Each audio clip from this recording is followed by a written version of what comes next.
This revelation conveyed great comfort and satisfaction to me, and it found its firm place in my heart. I swear by God Almighty, in whose hand is my life, that He has fulfilled this comforting revelation in a manner which I could not have imagined. He has provided for me as no father could have provided for anyone. I have been the recipient of His continuous bounties, which I find impossible to count. The Promised Messiah continues, my father died that same evening after sunset. This was the first day in which I experienced a sign of divine mercy through revelation, concerning which I cannot imagine that it would ever cease to have effect during my lifetime. I had the words of the revelation carved on a semi-precious stone and set in a ring which I have with me securely. Nearly 40 years of my life passed under the care of my father, and with his departure from this life, I began to receive divine revelation continuously. Unquote. The Promised Messiah Islam often used to say that this message, a reassurance, came to him with such glory and majesty that it settled firmly in his heart like a steel nail hammered into a block of wood. And from that moment on, Allah took care of him in a way that has no worldly parallel. He often said that after this revelation, he received so many favors from Allah the Almighty that it was not possible to count them. Maulvi Rahim Bakhsh relates that the Promised Messiah Islam said to him that he had received a revelation that Allah will deliver him from some sorrow and his Lord was all-powerful. The Promised Messiah Islam had continued, by God's grace, I have no sorrow, but perhaps the revelation has reference to some future event. The very same day Maulvi Rahim Bakhsh continues, someone came from Amritsar and told him that the stone for his ring that he had sent to Hakim Muhammad Sharif of Amritsar to be inscribed with the revelation, Allah Salahu Bikafin Abdu, had been lost. He also brought a page of his book, Brihini Ahmadiyyah, which had been very badly printed. Hadhrat Sahib was perturbed by both these pieces of news, and both of us went to Amritsar. When we arrived at the house of Hakim Muhammad Sharif, he told Hadhrat Sahib that the stone that had been lost was recovered.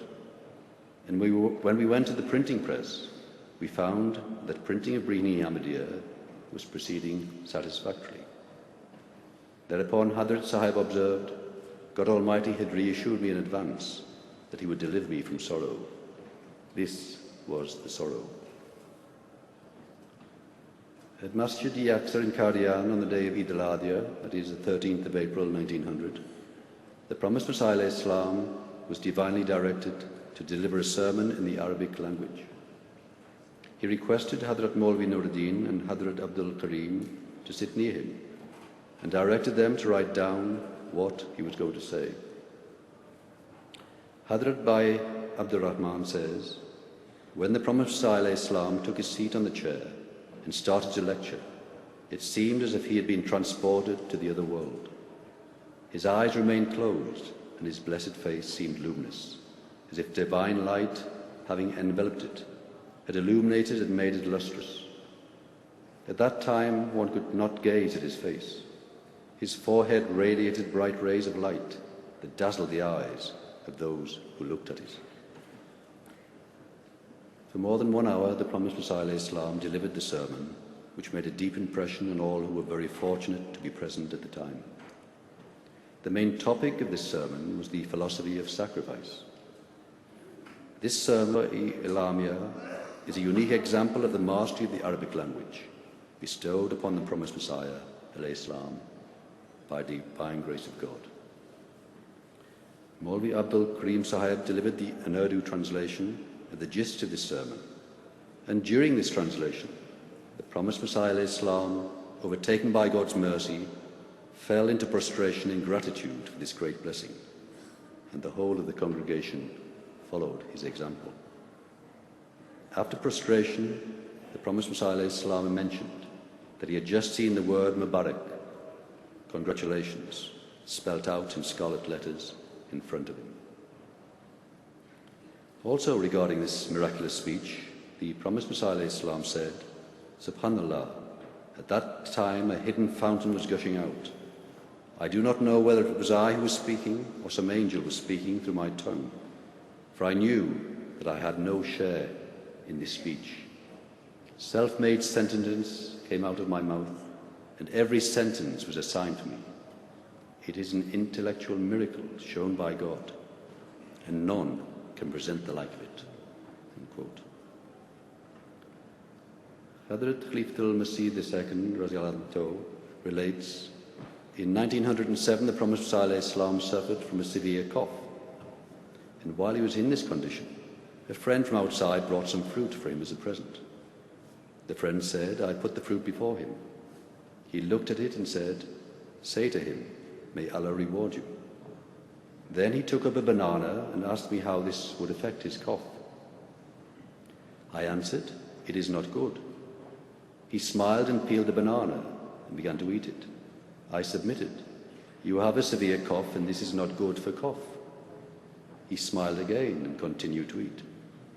Stupidly, I repeated that he should not eat it, on which he smiled again and said, 'I have just received the revelation, cough has been removed, and since then I have no cough.'"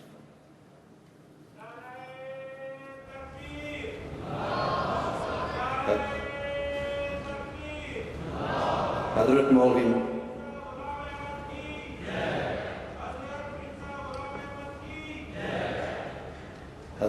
Nuruddin relates, on one occasion in the course of a debate, an opponent asked the promised Messiah ﷺ to cite a reference from Bukhari, and the promised Messiah ﷺ started turning over its pages very rapidly.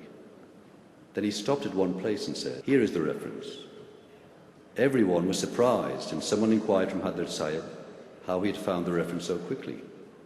He answered, "When I took the book in my hand and started turning over its pages, it seemed to me the pages were blank. I turned them over quickly and then came to a page where I saw some writing, and then I was sure that this was the reference that I needed." The promised Messiah ﷺ once said, "It came to my mind once that I should write a book setting out the bounties that Allah had bestowed upon me. When I was about to start on this project, I saw in a vision that heavy rain was falling, and God said to me, 'If you can count these drops of rain, you will be able to number my bounties.' Then I gave up the idea." Again, the promised Messiah ﷺ writes, "A friend of mine, Sayyid Nasir Shah, overseer in the state of Jammu in Kashmir, was much perturbed at having received orders to transfer to Gilgit, which would involve him in great hardship during the journey and his stay there, to which he did not find himself equal. He took leave and came to me and asked me to pray that he should be posted in Jammu and should not have to travel to Gilgit. One night I supplicated for him, and in respect of several other matters, including